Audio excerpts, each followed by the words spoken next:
오늘 하나님께서 우리에게 주신 말씀 누가복음 2장 36절에서 38절의 본문 말씀을 제가 받들어 읽겠습니다.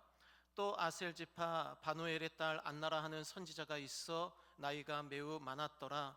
그가 결혼한 후 7해 동안 남편과 함께 살다가 과부가 되고 84세가 되었더라. 이 사람이 성전을 떠나지 아니하고 주야로 금식하며 기도함으로 섬기더니 마침 이때에 나와서 하나님께 감사하고 예루살렘의 속량을 바라는 모든 사람에게 그에 대하여 말하니라. 아멘.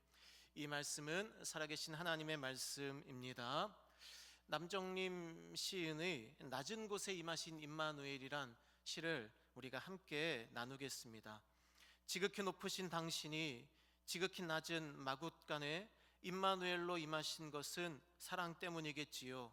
망가진 것들 다 버리고 새로 창조하시면 될 것을 굳이 다시 살리러 오신 그 사랑의 손을 꼭 잡아봅니다.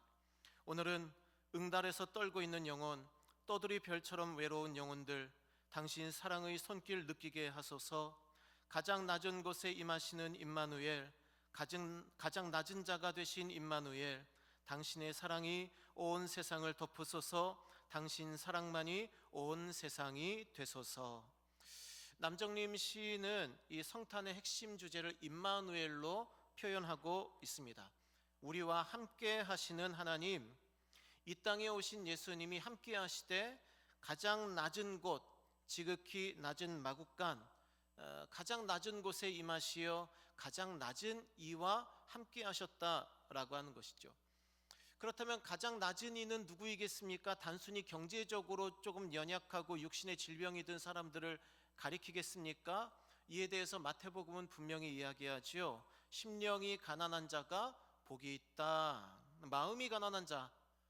그래서 언제든지 예수님께서 이 땅에 오셨다는 사실을 기쁨으로 맞이하는 자, 바로 그런 자에게 성탄의 소식이 도달한다라고 오늘 말씀은 이야기하고 있습니다. 그렇다면 우리가 어떻게 마음이 가난한 자가 되어야 하는지 오늘 본문에 등장하는 안나 선지자를 통해 살펴보도록 하겠습니다. 첫째로 안나 선지자는 어둠 속에서도 빛을 소망하는 자였다라고 하는 거죠. 안나 선지자의 출신 배경을 보면 어둠이에요. 어둠. 오늘 말씀 36절 말씀에 아셀 지파 바누엘의 딸 안나라고 되어 있습니다. 아셀 지파는 구약에서 북이스라엘이 멸망할 때 세계 여기저기로 흩어져 버려 역사 속에서 잊혀진 지파였습니다.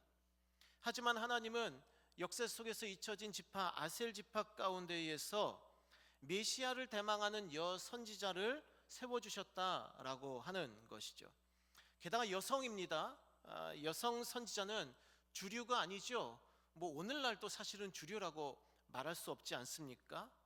당시로서는 2000년 전인 당시로서는 여성이라고 하는 지위가, 특히 여성 선지자라고 하는 지위가 주류가 될 수 없는 비주류 계층이었음을 우리는 쉽게 알 수 있습니다.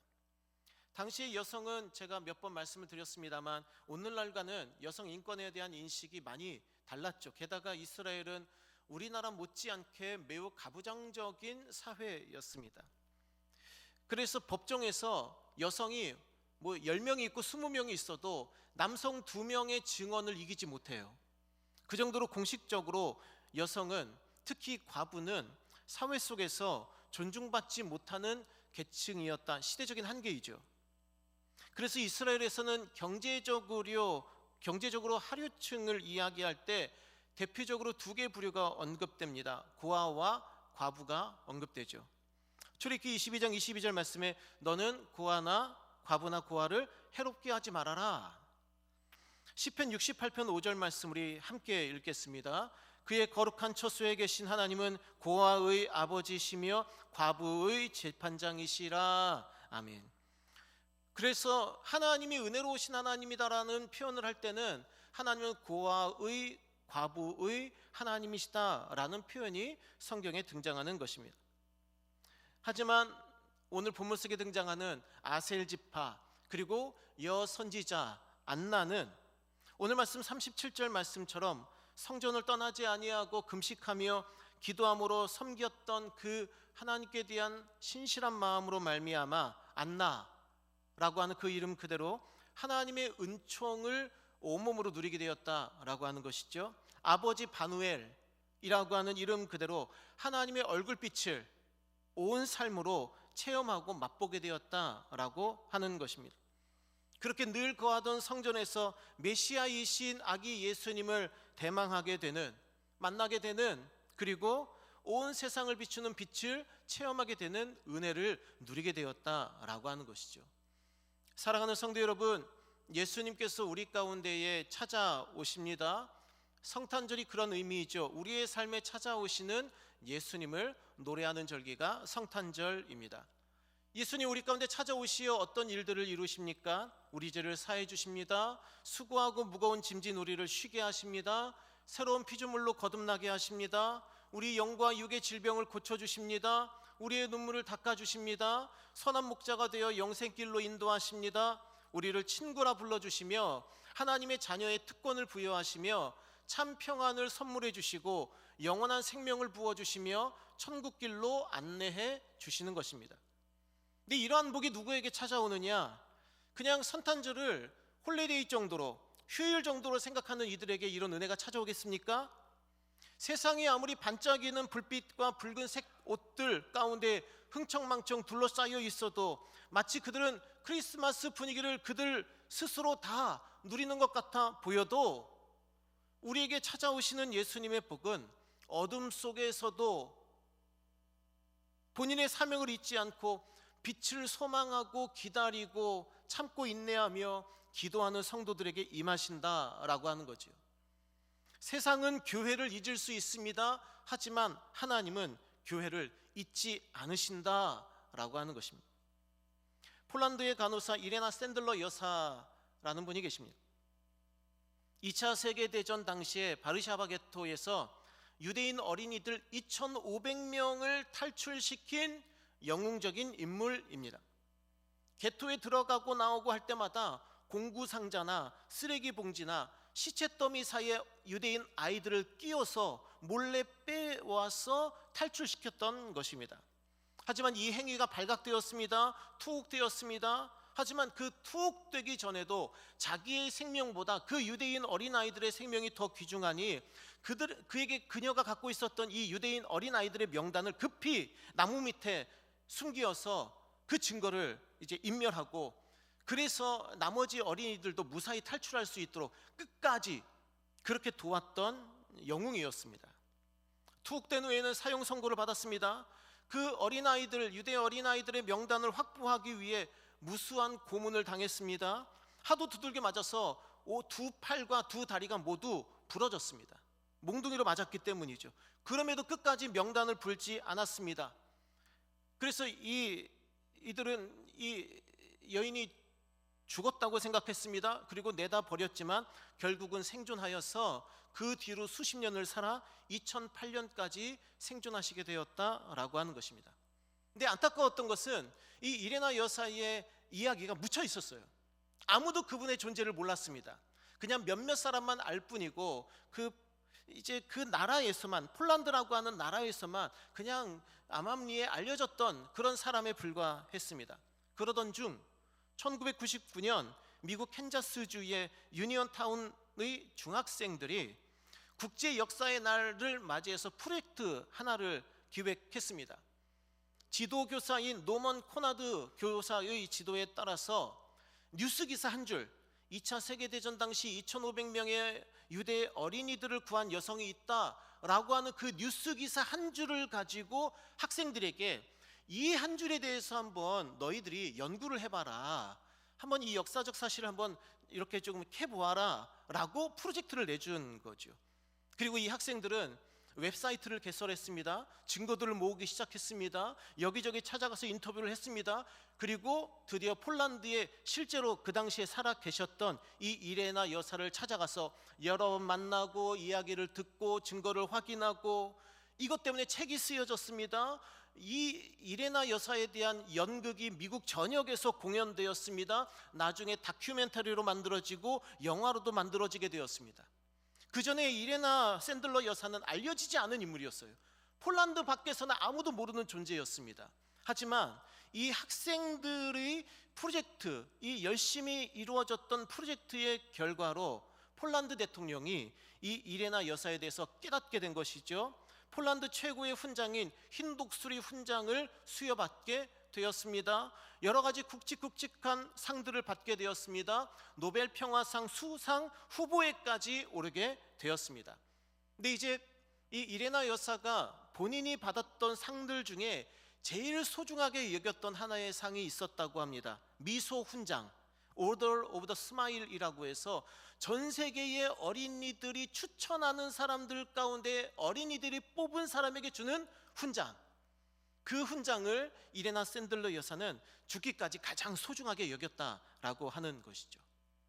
아무도 모르고 지나갔을 영웅적인 희생이었습니다. 그런데 결국은 하나님께서 알려지게 하셨던 것이죠. 저도 말씀을 준비하면서 이 학생들이 그때 만들어 두었던 그 홈페이지에 들어가 보았습니다. 거기 보면은 그 연대표가 쭉 있는데 이 이레나 여사가 이 학생들이 이 프로젝트를 하기 전까지 1999년까지는 연대표가 없어요. 이력이 없어요. 왜요? 알려진 게 없으니까요. 알려진 게 없으니까 뭐 상을 수상한 것도 아니고 뭐 아무것도 없는 거죠. 하지만 1999년이 딱 지난 순간부터 매년마다 여러 가지 이력이 쭉쭉쭉쭉 쌓이는 거예요. 하나님께서 이 학생들을 통해서 일하지 않으셨다면 이 이레나 샌들러 여사의 업적은 세상에 드러나지 않았을 것이죠. 오늘 본문 속의 이 안나 선지자도 마찬가지입니다. 하나님이 은혜를 베풀어 주셔서 아셀 지파, 그 잊혀진 지파, 게다가 여성 선지자의 삶을 하나님께서 그냥 모른 척 하셨으면 지나갔을 인물이에요. 성경에 쓰여지지 않을 인물이에요. 우리는 전혀 모를 인물이에요. 하지만 역사상 수백억 명의 사람들이 이 안나 선지자를 알게 된 것은 무엇입니까? 하나님의 은혜 때문이었다라고 하는 것이죠.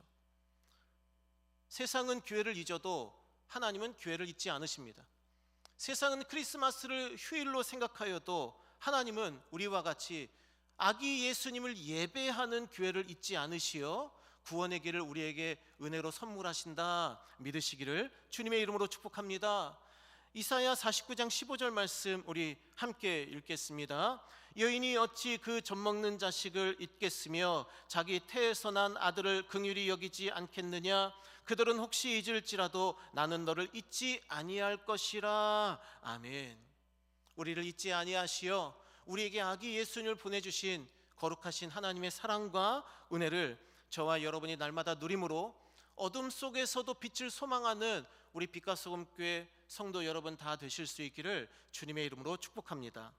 두 번째로 기쁨의 소식을 누가 맞이합니까? 고통 중에 있어도 경건으로 그 고통을 이겨내는 자에게 하나님께서 기쁨의 소식을 주신다라고 말씀하고 있죠.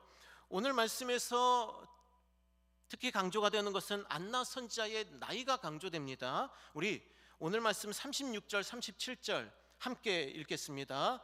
또 아셀 지파 바누엘의 딸 안나라는 선지자가 있어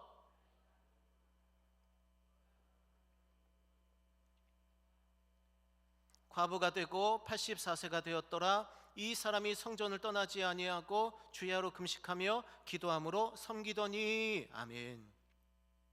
36절 37절에 계속해서 무슨 얘기가 나옵니까? 나이 얘기가 나와요. 이 안나 선지자의 나이 얘기가 나옵니다. 그래서 성서를 해석하는 사람들은 이 안나 선지자의 나이에 대해서 연구를 하지 않을 수가 없어요. 왜냐하면 많은 부분을 차지하잖아요. 아주 짧은 3개의 구절 가운데 2개의 구절이 다 나이에 대한 내용이에요. 그러면 84세가 되었다는 뜻이 무엇일까? 예수님을 만났을 때가 84세였는가? 아기 예수님을 만났을 때가 84세였는가? 아니면 과부가 된 지 84세였는가? 그럼 그때는 과부가 된 지 84년이 된 거죠. 많은 학자들은 과부가 된 지 84년이 되었다 이렇게 해석합니다. 그러면 당시에 보통 14살에 결혼을 하니까 14살에 결혼을 하고 7년 동안 결혼 생활을 했고 남편이 떠나고 21세에 남편을 잃고 과부가 되어서 84년을 살았으니 이 안나 선지자의 나이는 105세가 되는 것입니다. 105세가 되는 거예요.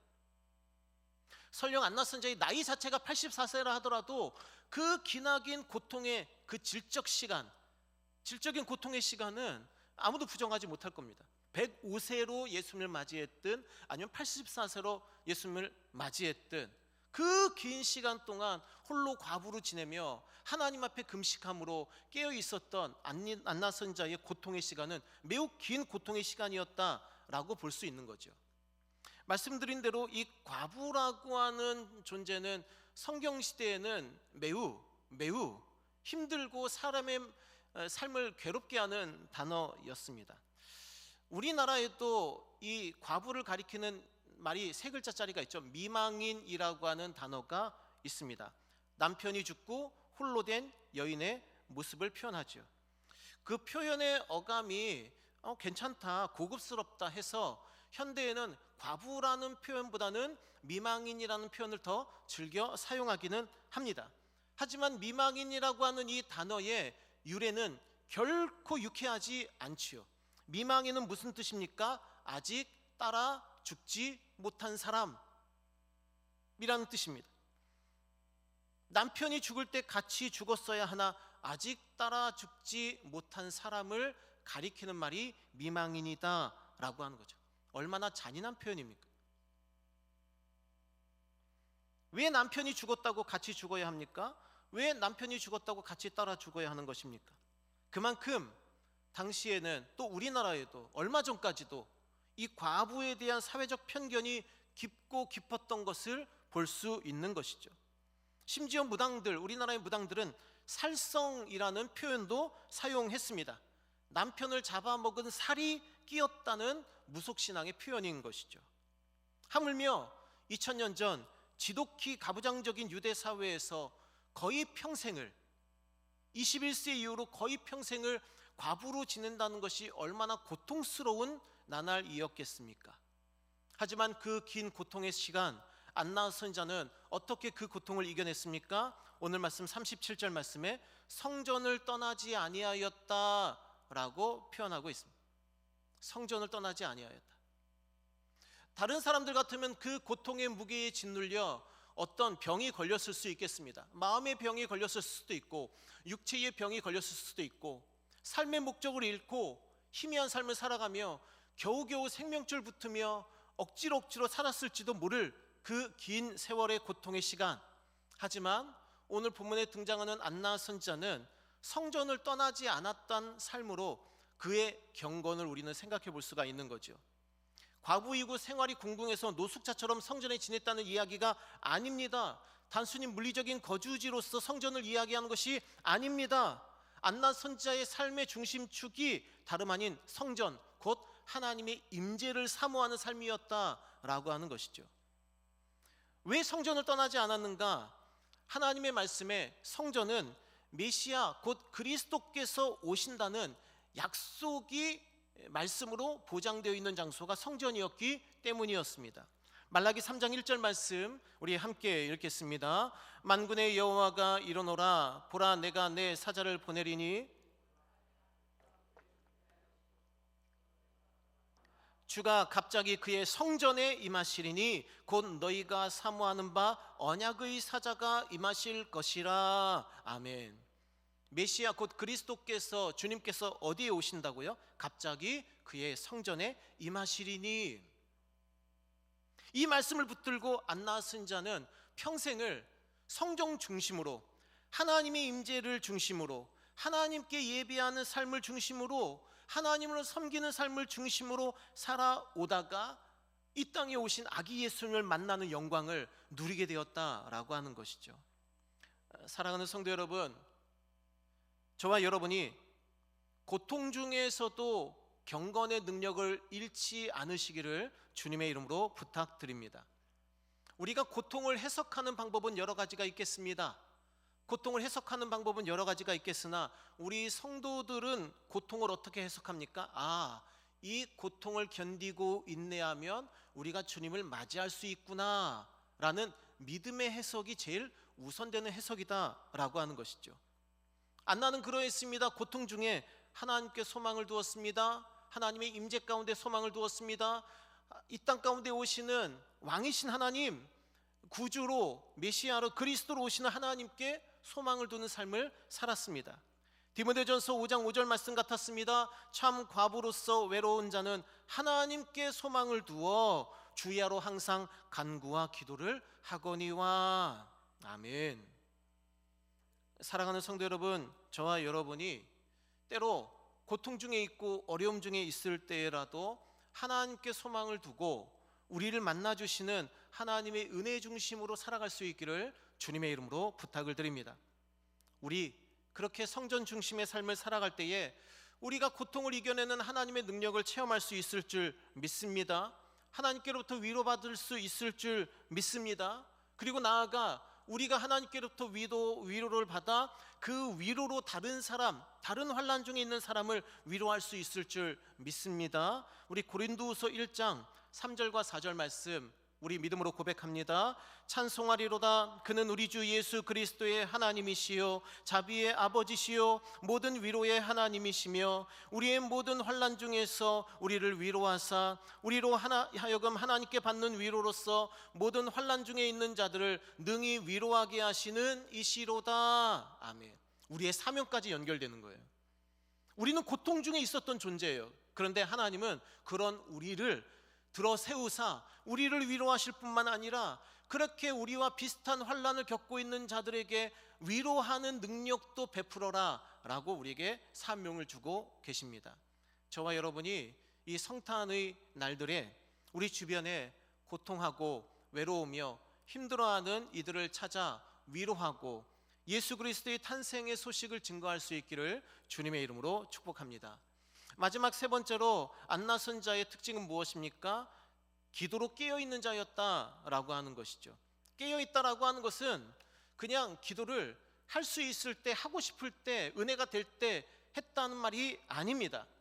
기도로 모든 상황을 이겨내기 위하여서 고난과 환난과 고통 중에서도 기도로서 이겨내고 견뎌낸 치열하게 믿음의 삶을 매일마다 살아온 그 삶이 84년의 삶이었다라고 하는 것이죠. 오늘 말씀 37절 말씀에 주야로 금식하며 기도함으로 섬기더니 율법이 정한 금식일은 따로 있었습니다. 하지만 안나 선자는 주야로 금식하며 기도함으로 하나님을 섬겼던 것을 볼 수 있는 것이죠.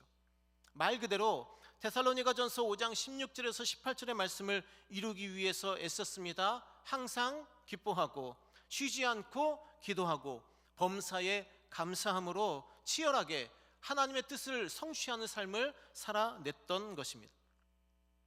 사랑하는 성도 여러분, 신앙은 거저 주어지지 않습니다. 하나님께 대한 믿음은 그냥 주어지는 것이 아닙니다. 우리가 그냥 하나님이 은혜가 주어지면 우리가 그냥 그 은혜를 받고 하나님께서 은혜 주시지 않으면 그냥 하나님의 은혜가 필요 없는 듯 그렇게 살아가는 삶이 성도의 삶이 아니다라고 하는 것이죠. 디모데전서 6장 12절 말씀 우리 함께 읽겠습니다. 믿음의 선한 싸움을 싸우라. 영생을 취하라. 이를 위하여 내가 부르심을 받았고 많은 증인 앞에서 선한 증언을 하였도다. 아멘. 성도의 삶이 무엇이라고요? 싸움이에요. 싸움. 싸워본 적 있으십니까, 여러분들? 물론 이제 우리 교회 성도님들은 치고받고 싸우신 적은 한 번도 없으리라 생각을 합니다. 근데 만약에 그런 상황이 있다고 한번 가정을 해보십시오. 상대가 나랑 뭐 체격이 비슷해요. 혹은 나보다 체격이 더 커요. 요즘에 뭐 IM 복서라고 하는 또 예능이 또 유행하는 것 같더라고요. 거기 보니까 체급이 달라도 싸움을 붙이는 것 같더라고요. 그래서 싸워요. 체급이 작은 사람은 자기보다 몸무게가 막 20kg 더 나가는 사람하고 싸워야 돼요. 그러니까 얼마나 치열하게 싸우겠습니까? 막 코피 터지고 그래도 어쨌든 내가 이기기 위해서 아주 치열하게 싸우는 모습. 믿는 자의 믿음의 싸움, 선한 싸움은 그냥 앉아있는 싸움이 아니에요. 무엇입니까? 영생을 취하기 위하여서 치열하게 거룩하게 살기 위해서 하나님이 말씀하신 바를 기억하고 실천하기 위해서 내가 이 일을 할 때에 때로는 욕도 먹고 때로는 내게 불이익도 있지만 그런 것들을 감당하고 하나님의 영광을 드러내기 위해서 세상에 빛이 되고 소금이 되기 위해서 그렇게 치열하게 싸우는 싸움을 오늘 본문이 이야기를 하고 있지요. 뿐만 아닙니다. 우리가 우리의 영혼 구원을 어떻게 얻습니까? 물론 믿음으로 영혼 구원을 얻지요. 하지만 누가복음 21장 19절 말씀에 따르면 너희의 인내로 너희 영혼을 얻을 것이다 말씀하고 있습니다. 그러면 이 말씀은 무슨 뜻입니까? 믿음에는 인내가 따르게 되어 있다라고 하는 말. 인내 없는 믿음은 없다라고 하는 것이죠. 하나님의 말씀이 주어지면 그 말씀을 내가 감당하기 위해서 무엇이 필요합니까? 은혜도 필요하지요. 감정도 필요해요. 기쁨도 필요하고요. 하나님이 우리에게 복을 주시는 것도 필요할 겁니다. 하지만 예수님의 말씀은 무엇입니까? 우리가 싸워 인내해야 된다. 그리고 그 삶을 안나 선지자가 살았던 것을 우리는 확인할 수가 있습니다. 죄악 가득한 세상에서 우리가 우리의 영혼을 얻기 위해서는 죄악 가득한 세상과 싸워야죠. 날마다 기도로 깨어 있어야 되죠. 기도 가운데 나의 어떤 육의 갈망을 이겨내고 영으로 승리해야 하죠. 매일매일 우리에게 찾아오는 그 여러 가지 영적인 시험들을 이겨내기 위해서 애를 써야 될 것 아니겠습니까? 평소에 훈련이 중요한 거죠. 평소에 기도하는 훈련, 평소에 말씀을 보는 훈련, 평소에 말씀을 기억하고 내 삶에 적용하는 훈련. 그런 것이 없이 그냥 우리의 감정 따라 기분 따라 신앙생활을 한다면 얼마나 가볍겠어요. 물이 요만큼만 있어도 컵 위에 물이 살짝만 넘쳐도 흘러 넘치는 기분에 따라서 훅 하고 컵에서 떨어져 버릴 그런 신앙 아니겠습니까? 우리 911 사건, 9.11 사건을 잘 알고 있습니다. 2001년 9월 11일에 있었던 미국의 국제무역센터가 무너진 사건이죠. 테러로. 이때 무수한 목숨을 구한 사람들 가운데에 릭 레스콜라라고 하는 분이 계셨습니다. 이분은 이 사건 당시에 많은 사람의 생명을 구했던 그 공로로 2009년 미국 조지아주에 이분의 동상이 세워지기도 했습니다. 이분은 원래 군인이었습니다. 그리고 퇴역했지요. 그래서 투자 회사인 모건 스탠리의 보안 책임자로 직장을 구했습니다. 근데 이제 본인이 이 국제무역센터의 모건 스탠리에서 이제 일을 하니까 보니까는 이 국제무역센터가 상징적인 건물이에요. 본인이 생각할 때는 이 미국을 상징하는 대표적인 건물이라고 평소에 생각했습니다. 그래서 이 건물이 언젠가 테러를 당할 수도 있겠다라는 생각을 늘 했다고 합니다. 아니나 다를까 첫 번째 타워가 딱 공격당하자 두 번째 빌딩에 있었던 릭 레스콜라는 드디어 일어날 일이 일어났구나라고 생각을 했습니다. 당국에서는 지침이 내려왔어요. 두 번째 빌딩에 있던 사람들에게 우선은 대기하십시오, 이런 지침이 내려왔습니다. 하지만 릭 레스콜라는 그 지침을 어겼어요. 그 지침을 어기고 본인의 건물에 있었던 이 모건 스탠리의 직원들 2687명 그리고 거기에 찾아왔던 250명의 투자자 고객들, 그들의 생명을 살리기 위해 바로 구조 요청을 했습니다. 그리고 본인들이 평소에 했던 대로 이 3,000명에 달하는 사람들을 계단을 따라서 다 내려보냈어요. 본인도 계속 그들을 따라가면서 뒤에서 밀어내면서 계속 이제 이 구출을 도왔던 것이죠. 그래서 결국은 그 3,000여 명이 다 빠져나갔습니다. 그리고 나서 이 두 번째 빌딩에 비행기가 부딪혀서 이 두 번째 빌딩도 무너지게 된 거죠. 릭 레스콜라는 다시 더 많은 사람의 목숨을 살리기 위해 빌딩에 들어갔다가 결국은 그곳에서 목숨을 잃게 되었다고 합니다. 평소에 이 릭 레스콜라는 이 테러에 이것이 취약하다, 많은 사람이 있기 때문에 취약하다라고 생각하면서 대피 훈련을 늘 강조했다고 합니다. 사람들은 귀찮아했죠. 무슨 이런 태평성대에 미국의 중심부에 있는데 안전하다 이렇게 말을 했지만 릭 레스콜라는 이 훈련 매뉴얼을 자기가 스스로 짰어요. 이런 사태가 벌어지면, 화재가 발생하면, 비행기가 부딪히면 이런 식으로 매뉴얼을 짰습니다. 그리고 그 매뉴얼에 따라서 3개월에 한 번씩 훈련을 시켜요. 직원들을. 훈련을 할 때마다 직원들은 그의 주장을 무시하기도 하고 그냥 일을 하기도 하고 또 귀찮아하기도 했지만 바로 그 3개월에 한 번씩 그 대피 훈련을 했던 그 교육 덕분에 3,000명에 가까운 사람들이 목숨을 건지게 되었다라고 하는 것이죠. 사랑하는 성도 여러분, 예수님 다시 오시는 날을 우리가 알면 우리가 언제 기도할까요? 아마 그 전주에나 기도하지 않겠습니까? 우리의 신앙이 그렇게 얄팍하지 않나요? 우리의 신앙이라고 하는 것이 평소에 하나님의 은혜로 악한 사탄마귀 권세 세상 유혹들을 이겨내고 날마다 깨어있어 날마다 말씀을 붙들어 기도하고 승리하고 어떤 상황에서도 감사하는 신앙입니까? 아니면 하나님께서 은혜 주시고 좋은 일 주시면 막 기뻐하고 즐거워하다가 평소에는 어쩔 수 없이 천국 가려면은 교회는 나가야 될 것 같으니까 의무적으로 일주일에 한 번씩 그냥 1시간씩 교회에 시간 내다가 그렇게 믿음의 연단도 없고 인격의 성숙도 없고 예수님의 모습을 닮아가는 것이 무엇인지도 모르고 하나님께서 날마다 우리에게 베풀어 주시는 사명에 아무런 관심도 없이 그냥 세상에서 돌아가는 그 세상의 시간표에 따라 살다가 이러다가 우리가 예수님 맞이하면 과연 천국 백성으로 우리가 천국에서 편안하게 살 수 있겠습니까? 디모데전서 4장 7절과 8절 말씀 우리 함께 읽겠습니다. 망령되고 허탄한 신화를 버리고 경건에 이르도록 내 자신을 연단하라. 육체의 연단은 약간의 유익이 있으나 경건은 범사에 유익하니 금생과 내생에 약속이 있느니라. 아멘. 오늘 본문 속 안나 선지자는 매일매일 주야로 금식하며 기도함으로 하나님을 섬기는 삶을 살았습니다. 그랬더니 아기 예수님으로 오신 메시아이신 그리스도이신 하나님을 만나 뵙게 되었습니다.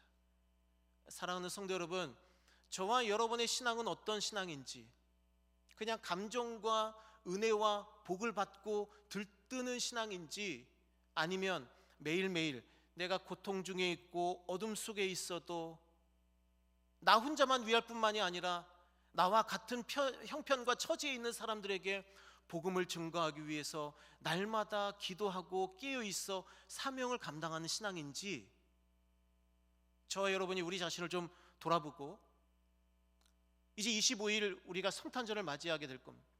그 전까지 새벽마다 말씀을 듣고 또 오늘도 또 수요일에도 성탄에 관한 말씀을 들을 거예요. 근데 중요한 건 무엇이겠습니까? 성탄에 관한 말씀을 많이 듣는 게 아니겠죠.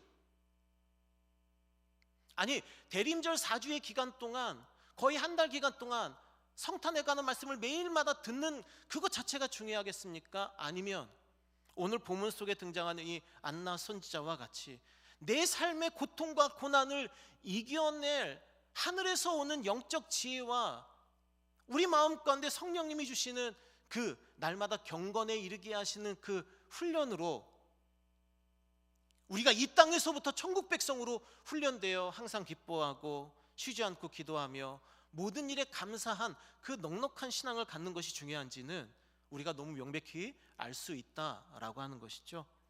사랑하는 성도 여러분, 저와 여러분이 경건에 이르도록 연습하고 훈련하여 이미 이 땅에서부터 천국 백성으로 살아 세상 사람들에게 무슨 말을 하든 또 어떤 이야기를 하든 그 말과 행동과 그 모습이 우리는 그 세상 사람들 향한 빛이 되고 소금이 되어서 예수님 다시 오십니다 라고 우리가 이야기했을 때에 우리가 함께 있는 공동체들과 더불어 천국 백성으로 하나님 맞이하는 저와 여러분 될 수 있기를 주님의 이름으로 축복합니다. 기도하겠습니다.